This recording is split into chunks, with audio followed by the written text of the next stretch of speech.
Mensagem de hoje, Mateus capítulo 14, versículo 22. Mateus 14, versículo 22. Penso que a Luana pode ir com...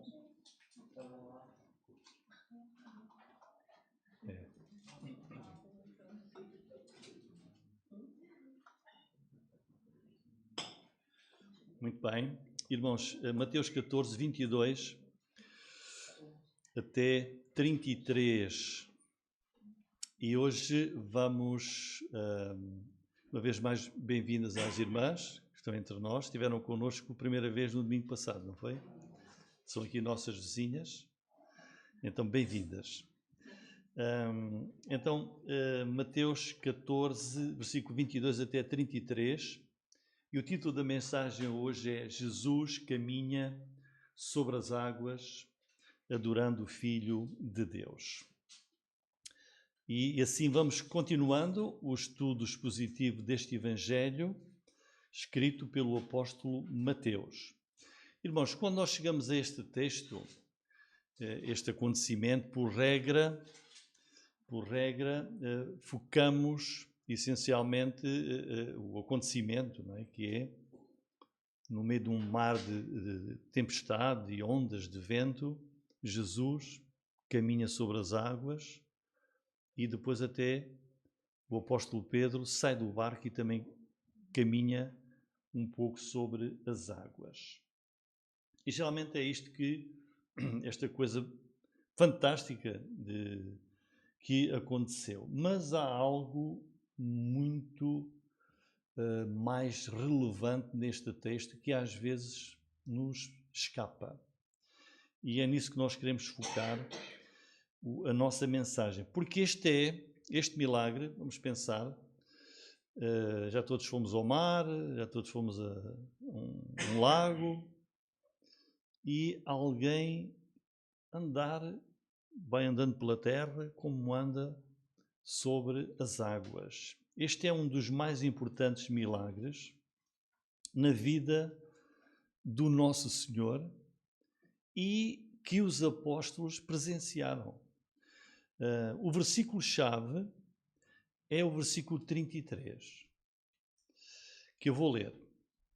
Então, aproximaram-se os que estavam no barco e adoraram-no, dizendo: És verdadeiramente o Filho de Deus.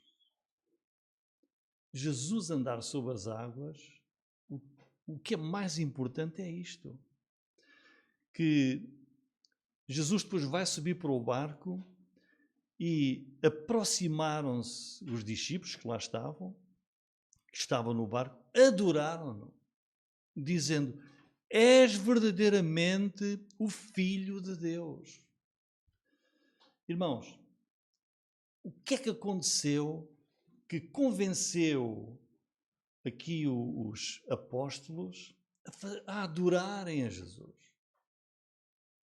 e a preferir esta verdade única? Por isso, em primeiro lugar, irmãos, primeira lição, a maior de todas as descobertas e a maior adoração.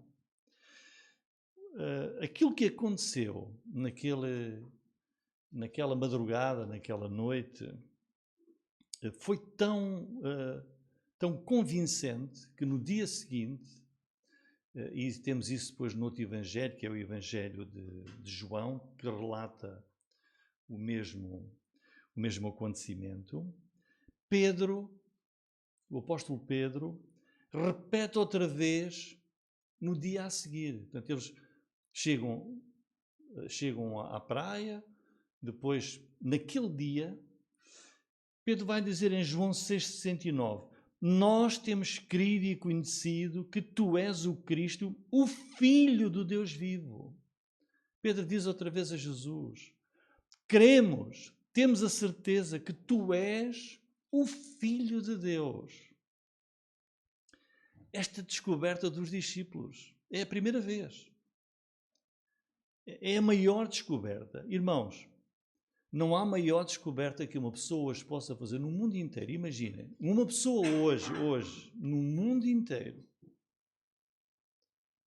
que chega a esta descoberta sobre Jesus e diz: Jesus, Ele é o Filho de Deus. É a maior descoberta, irmãos, que alguém pode fazer. Jesus Cristo é o Filho de Deus vivo. É o que está aí no versículo 33. É a primeira vez que os apóstolos dizem estas palavras. O Pai do Senhor Jesus Cristo disse isto. Quando Jesus foi batizado: este é o meu Filho amado.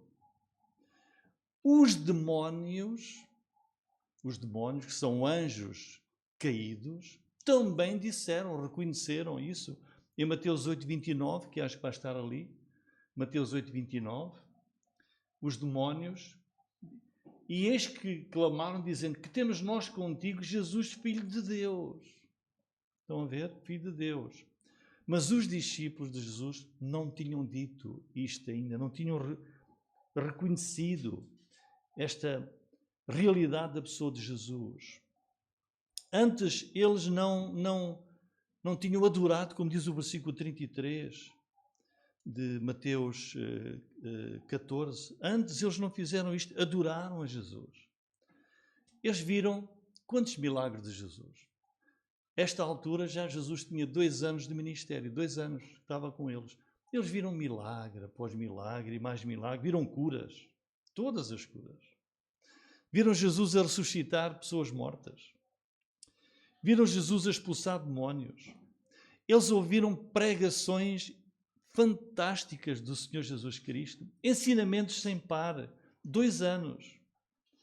Mas é agora, quando eles veem Jesus a andar sobre as águas do mar, é agora que eles chegam a esta afirmação monumental sobre Jesus: tu és o Filho de Deus. Quer dizer, aconteceu algo espetacular que causou esta confiança, esta certeza, que os leva a dizer, lá naquele barco, a se prostrarem aos pés de Jesus, a adorarem-no e a confessarem em humildade: tu és o Filho de Deus, verdadeiramente. Vamos examinar melhor, irmãos, esta atitude dos discípulos adorarem a Jesus.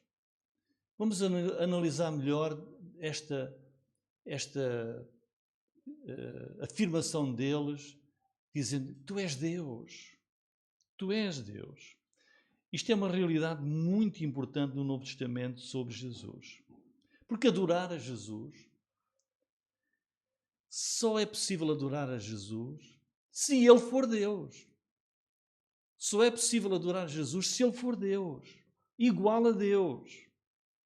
Irmãos, qual é o centro da nossa vida cristã, a nossa vida espiritual? É ler a Bíblia, orar, não é? E adorar, irmãos.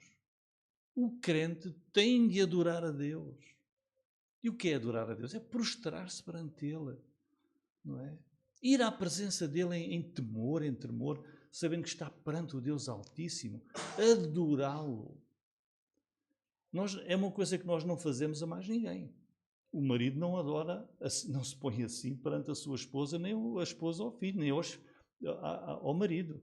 Nem os filhos adoram assim, prostrados, adoram o seu pai e a sua mãe. Nem os pais adoram os filhos, não é? Adoramos um ser que nós sabemos que é Deus. E os discípulos adorarem a Jesus é realmente um passo importantíssimo. Adoras a Deus? Irmãos, vamos ver no Antigo Testamento, muito rapidamente. O Antigo Testamento ensina que somente Deus pode ser adorado. Somente Deus. Quando Deus deu a sua lei, que Ele diz que é pela lei do Senhor que o homem vive, lá nos 10 mandamentos, em Êxodo capítulo 20, Deuteronômio capítulo 5, diz logo: não terás outros deuses diante de mim. Não há outros. Não te encurvarás a eles, nem os servirás, não é? Diz, porquê? Há um só Deus. Pode ser adorado. Só há um Deus verdadeiro, que é Jeová Deus, que pode ser adorado. Só existe um Deus a quem é permitido pelo Senhor ter esta atitude de adoração. Jesus, referindo-se a Deuteronômio 6,13, em Mateus 4,10, quando o diabo lhe diz para o adorar, o que é que Jesus diz? Ao Senhor teu Deus adorarás, só a Ele servirás. Portanto, qualquer crente em Deus, estamos aqui a ver há 2000 anos, um judeu, como eram os discípulos de Jesus, sabia que só se pode adorar a Deus. Olha, eles ali no barco adoram a Jesus Cristo. E sabiam, só há um Deus, só é permitido adorar a Deus. Eles adoram a Jesus. No Novo Testamento, irmãos, repetidamente no Novo Testamento, nós lemos que Jesus Cristo também deve ser adorado. A conclusão é simples. Porquê? Porque Jesus é Deus. Jesus é igual a Deus. Irmãos, desde o princípio do Novo Testamento e Evangelhos até ao fim, o livro do Apocalipse, a adoração a Cristo está em todo lugar. Nos Evangelhos, os magos vieram ver o menino, o rei que tinha nascido, e o adoram. Adoram Jesus. O leproso que foi curado adorou a Jesus. Aquela mulher cirofenícia, a quem Jesus curou a filha, adorou a Jesus. Um cego, os discípulos, quando o Senhor Jesus estava na ascensão, a subir para o céu, adoraram a Jesus. Hebreus 1,6, ao falar de Jesus, diz: e todos os anjos de Deus o adorem. É Deus que diz, o Pai, todos os anjos de Deus o adorem. Jesus.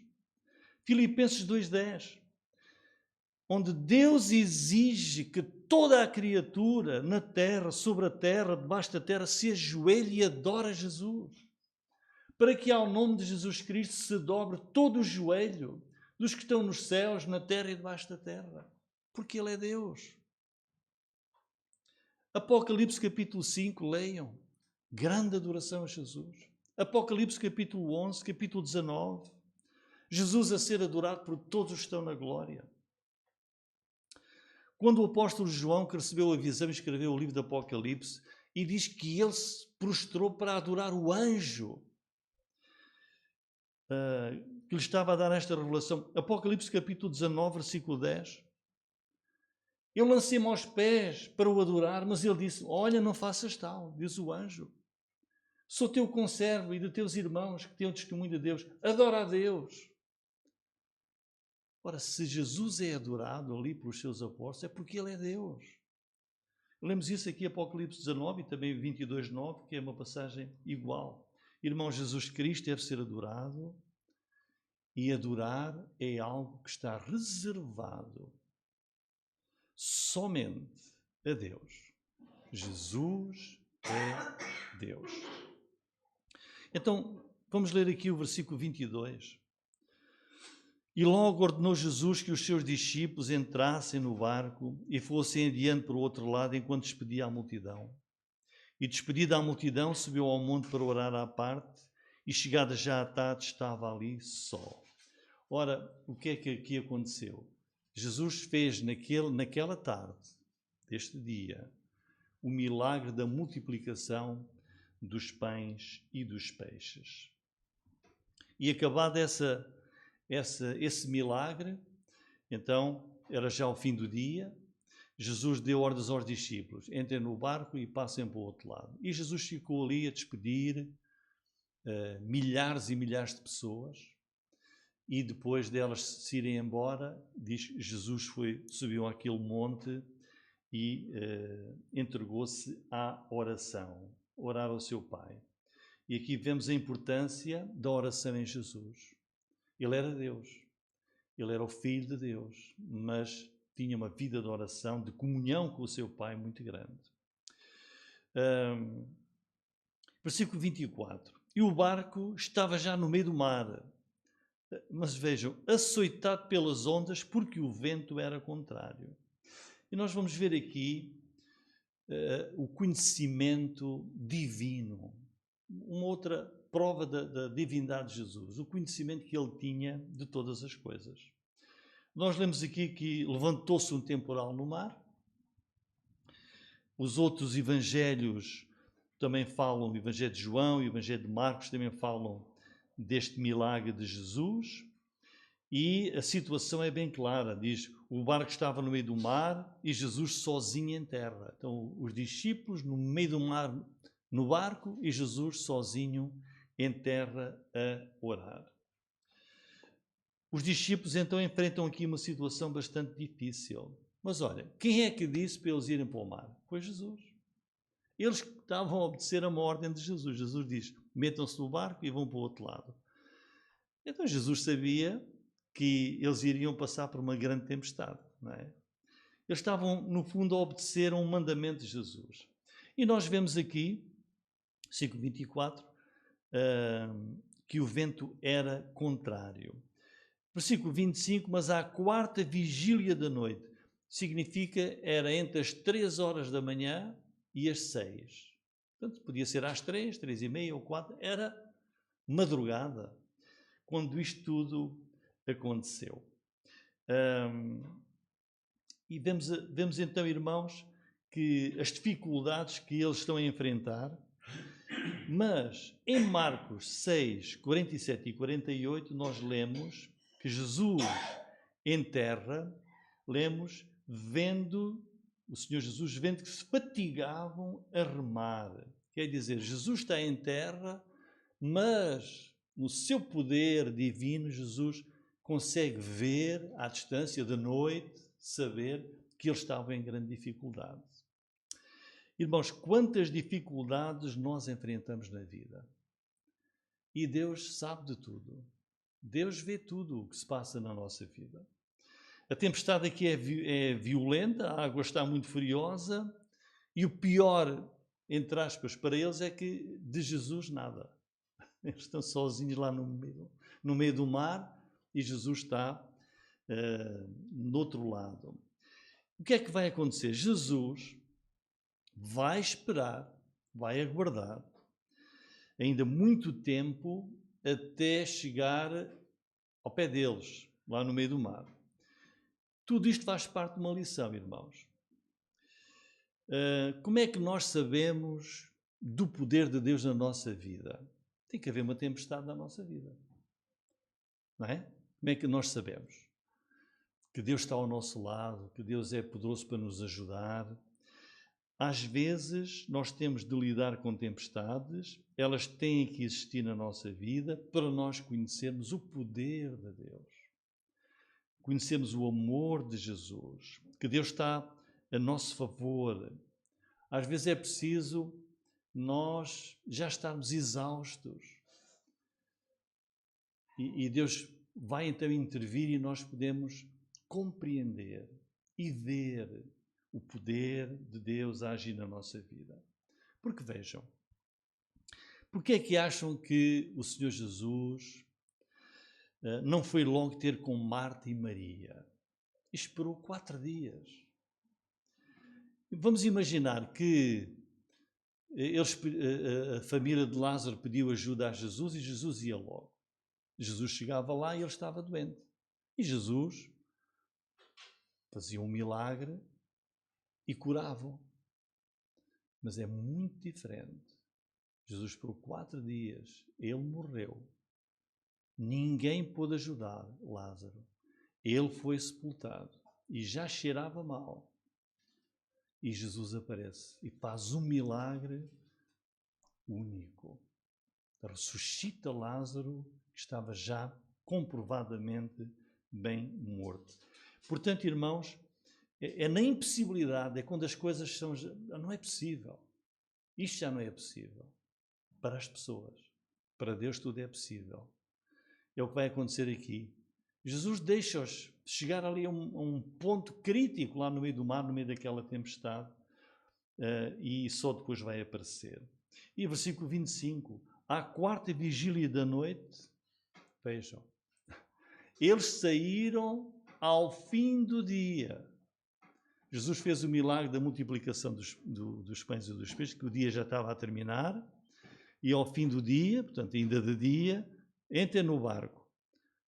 Quanto tempo? Até, no mínimo, às 3 da manhã. A quarta vigília é das 3 da manhã até às 6. Quantas horas ele lá no meio do mar a batalhar? Vento contrário. De grande dificuldade. Dirigiu-se Jesus para eles, andando por cima do mar. E os discípulos, vendo, andando sobre o mar, assustaram-se, dizendo, é um fantasma. E gritaram com medo. Irmãos, o domínio absoluto que o nosso Senhor tem sobre todas as coisas. Ele já tinha mostrado tantos milagres. Mas este, irmãos, nós olhamos aqui, estamos a ler e os discípulos viram Jesus a andar sobre o mar como se fosse em terra firme. Vento, ondas furiosas, sacudiam o barco de um lado para o outro, mas tudo isso obedece ali ao poder, ao domínio do Filho de Deus. E por onde Jesus ia passando, aquilo é como se fosse terra firme, como se fosse um passeio. Aquela superfície líquida do mar, da água ali, agitada, sustenta ali os pés do nosso Senhor, como se fosse uma rocha. É um milagre poderoso, irmãos. Para nós que temos mentes, somos pobres e fracos, este acontecimento fisicamente é impossível.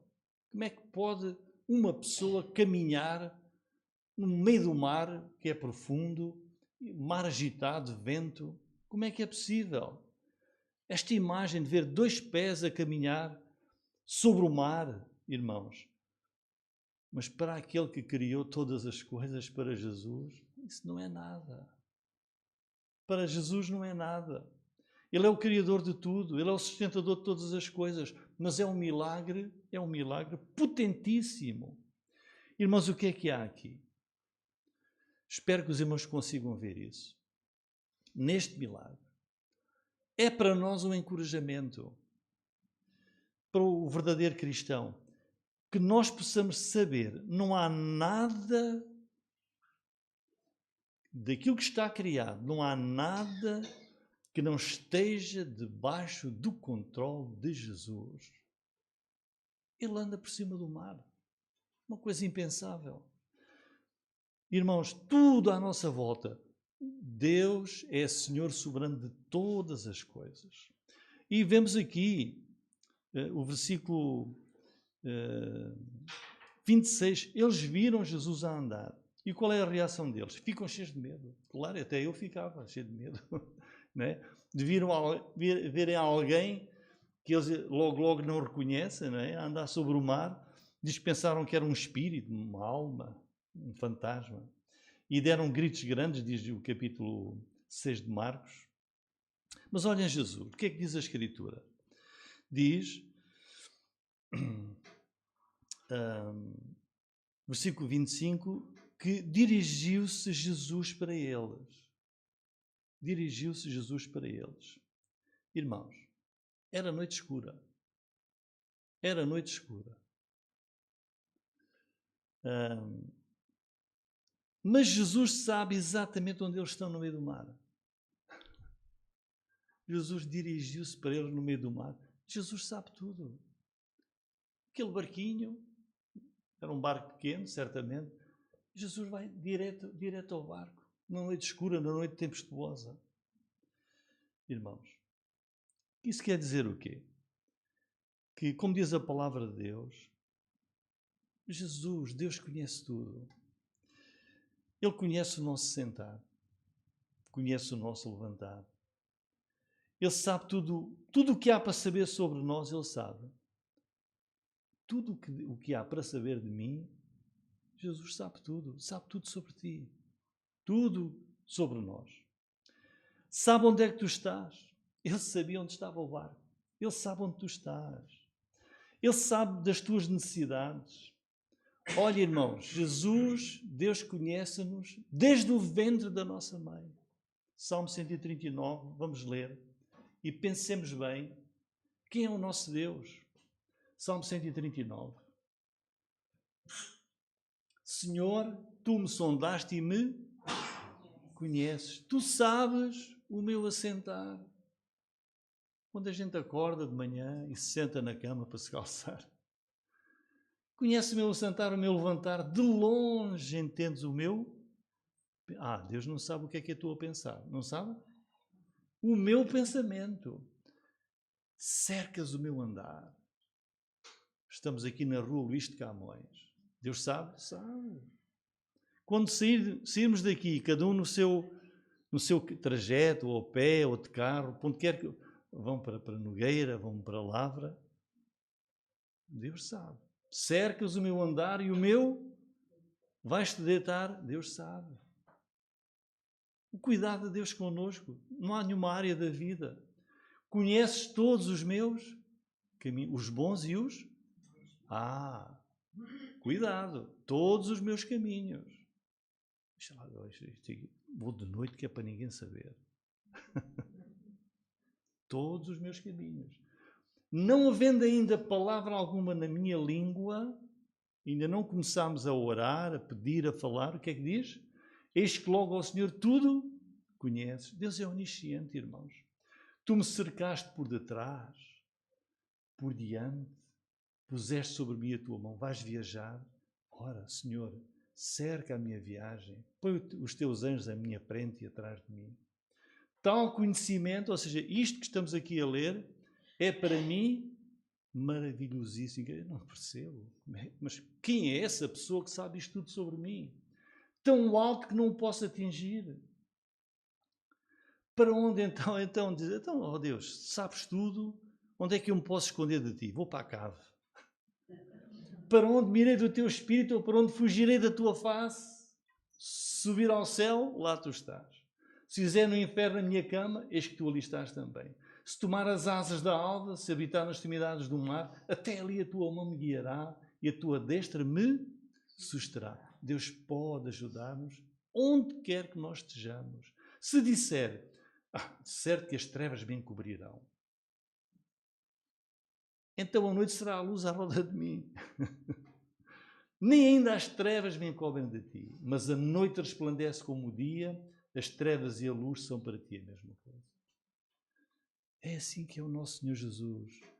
Ele caminhou sobre o mar, direitinho ao barco, que havia horas estava naquela tormenta. Este é o teu Deus. Este é o teu Senhor. Irmãos, vejam também que Jesus foi a eles na tempestade. Jesus podia lá em terra fazer o milagre e parava tudo. Não, Jesus lá deixou a tempestade, ele foi no meio da tempestade. Quer dizer o quê? Passas tempestade na vida, Jesus está lá, no meio dessa tempestade, para te ajudar, para ir ao teu encontro, na tua provação. Eu acho, não diz aqui, não diz, mas eu tenho a certeza, será que as roupas de Jesus se molharam a caminhar sobre o mar? Eu acho que nem a roupa, nem molhou os pés. Nem molhou os pés. Ele caminhou ali. Tal é o domínio do Senhor sobre todas as coisas, irmãos. Glória ao seu nome. Versículo 27. Jesus, porém, lhes falou, dizendo, tende bom ânimo, sou eu, não temais. A proteção divina, irmãos. Eu gosto muito deste versículo. Sabem, os discípulos não sabiam. Eles não sabiam, mas eles estavam seguros. Eles estavam lá no meio do mar, como nós, tanta aflição. E eles não sabiam, nós às vezes não sabemos. Estamos seguros.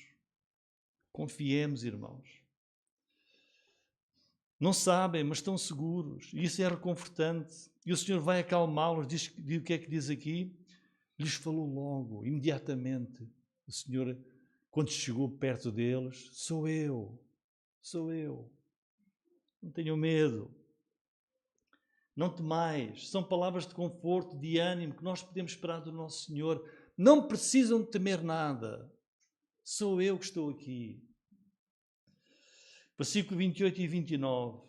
E respondendo-lhe Pedro, E respondeu-lhe Pedro e disse: Senhor, se és tu, manda-me ter contigo por cima das águas. E ele disse: bem. E Pedro, descendo do barco, andou sobre as águas para ir ter com Jesus. Coisa fantástica. O poder que Jesus dá à pessoa que acredita. É verdade. Vem. Pedro era pescador.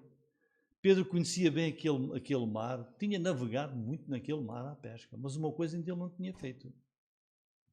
O quê? Lançou muitas vezes a rede. Se calhar até algumas caiu, não sabemos. Mas andar por cima do mar nunca tinha feito. Naquele dia fez. Vem. Podemos pensar na coragem de Pedro. Dizer: Senhor, és tu, manda-me também ir ter contigo sobre as águas. É o único a dizer isso. É o único a dizer isso. A confiança, a grande fé de Pedro em Jesus, naquele mar com vento e ondas fortes. Manda-me ir ter contigo. É por isso que Pedro era o líder. Quer ir ter com Jesus. Ele quer ir para o pé de Jesus, do seu Senhor. E diz que Jesus diz para ele ir, ele andou sobre as águas até ao pé de Jesus. Versículo 30 e 31. Mas sentindo o vento forte, teve medo, começando a ir para o fundo, clamou, dizendo: Senhor, salva-me! E logo Jesus, estendendo a mão, segurou e disse-lhe: Homem de pequena fé, porque duvidaste? Porque duvidaste? Irmãos, apesar desta grande coragem de Pedro e de grande confiança, diz aqui que ele teve medo e começou a afundar. E aí ele clama por ajuda ao Senhor: Senhor, salva-me! E Jesus está pronto para salvar qualquer pessoa que lhe peça. Se pedires que o Senhor te salve, Ele salva-te. Tens é que pedir. Ele não salva quem não pede. Até aquele crucificado ao lado de Jesus na cruz pediu: Senhor, lembra-te de mim. Foi salvo. Jesus está pronto para salvar toda a pessoa que lhe pedir. E vemos aqui a bondade de Jesus, que estende a mão, imediatamente segura Pedro, e a gentileza e o amor de Jesus para com os crentes que são fracos. Jesus não condenou a fraqueza de Pedro, e às vezes facilmente se condena Pedro, porque Jesus até lhe vai dizer: homem de pequena fé. Irmãos, diz aí, não é? Homem de pequena fé, versículo 31, porque duvidaste? Irmãos, antes de nós condenarmos Pedro, é melhor pouca fé do que nenhuma fé. Pouca fé salva a pessoa. Pouca fé, fraquinha, salva. Nenhuma fé condena. Quantos de nós somos como Pedro? Temos fé e quanta dúvida temos, não é? Somos como Pedro. Somos, quando apertados, muitos vão dizer: eu não sou cristão. Como ele, não é? Eu nem conheço essa pessoa. Mas nós somos todos assim. Jesus disse que quem tiver fé como um grão de mostarda pode fazer grandes coisas, e na pequena fé Pedro andou sobre o mar. Na pequena fé. Versículo 30, no livro de Hebreus, capítulo 13, versículo 5, irmãos, nós lemos esta grande verdade: se o crente cair, se o crente errar, mas se voltar para Jesus, Ele vai levantar-nos, Ele vai trazer-nos de volta, como fez a Pedro. Pedro fraquejou, mas o Senhor salvou. Hebreus 13, 5 diz: não te deixarei nem te desampararei. Uma promessa grande. Versículo 32, vemos que Jesus sobe para o barco com Pedro. Quando subiram para o barco, acalmou o vento. Com a sua autoridade divina, Jesus dá ordens ao vento, dá ordens ao mar. que se acalmam e a tempestade termina imediatamente. E chegamos ao versículo. No fim deste grande acontecimento, então aproximaram-se os que estavam no barco e adoraram-no, dizendo: És verdadeiramente o Filho de Deus. Como não podiam dizer isto de Jesus, irmãos? Este é o centro do acontecimento, adorar a Jesus e dizer que Ele é verdadeiramente o Filho de Deus. Como é que eles podiam dizer isto e chegar a esta certeza? Porque aconteceu algo único que os levou a pronunciar esta verdade e a ter este gesto de adoração. Em poucas horas, eles viram Jesus alimentar com 5 pães e 2 peixes mais de 20.000 pessoas. O que é isso para Deus? Se lerem no capítulo 1 de Gênesis, Deus, quando criou, deu ordens às águas e ali no instante o mar do mundo inteiro encheu-se de peixe de toda a espécie. E a seguir, a terra que ele tinha criado, terra seca, encheu-se de pássaros e aves e animais. Não é? Jesus ter alimentado 20 e tal mil pessoas é um milagre, porque é Deus. Mas para ele encheu o mar e a terra de animais quando criou todas as coisas. Irmãos, e a seguir esse grande milagre, o grande poder e domínio de Jesus caminhando sobre o mar, dominando tudo, com toda a calma. Só Deus. Jesus mostrou o que é ser rei. Jesus mostrou o que é o seu reino com estes milagres poderosos. E esta é uma afirmação, irmãos. És verdadeiramente o Filho de Deus, da divindade de Jesus. Eles estão a dizer que Jesus é da mesma essência de Deus. Pai e Filho são iguais. Pai e Filho carregam o mesmo princípio de vida. Eles estão a dizer: Tu és divindade. Tu és o Filho de Deus. Tu és um com Deus. E adoram a Deus na pessoa de Jesus. Em conclusão, irmãos, qual é a nossa mensagem? A mensagem deste milagre é, lembremos-nos, adoremos a Jesus. Como não adorar a Jesus? Ele aqui mostrou, neste milagre, soberania de Deus, onisciência de Deus, o cuidado protetor de Deus, o amor divino, o poder de Deus. Ele não podia ser outro senão Deus em carne humana, Deus encarnado. E nós, irmãos, tal como aqueles discípulos lá no barco no meio do mar, somos também chamados, todos nós, a curvar-nos, a dizer: Senhor Jesus, Tu és Deus, a adorá-lo. Ouçam, para finalizar, o que Deus diz em Filipenses 2, 9 e 10. Também Deus o exaltou soberanamente, lhe deu um nome que é sobre todo o nome, para que ao nome de Jesus se dobre todo o joelho. Amém. Amém, irmãos.